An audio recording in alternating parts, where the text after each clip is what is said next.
About this time, Jesus would have finished with the Passover meal with his disciples. Judas has left for the purpose of betrayal.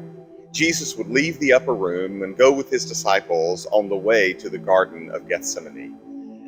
It's interesting because we think about Judas as the betrayer, but when we look at the garden and we see what happens with the disciples, really what we see a betrayal from all of them. We see a lot of abandonment. We see a lot of them really wanting to push against. They were so excited about following Jesus. Peter even making statements like, "I would go to the death for you." All of these wonderful promises. But when push comes to shove, when the moment of truth comes, they all back off. They don't really want to be lumped in with him. They kind of retreat into self-preservation mode. They look at their lives and they think about preserving their lives rather than honoring their commitments. I think about that, this last moment of peace, and I'm sure that Jesus probably was looking at them and with all of the teachings, washing their feet and all of the things that he had shared with them, he probably knew. He knew that their commitment would only go so far, that their allegiance would only last so long. He probably understood that.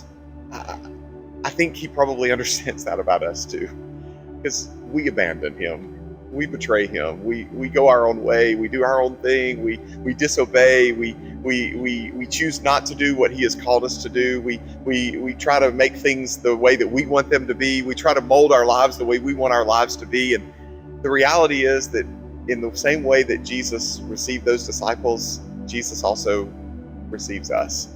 He still loves us in the midst of our disobedience. He still cares for us.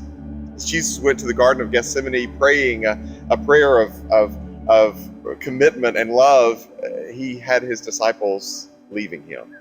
And so many times that's us as well. So today, let's rest in the grace of Jesus.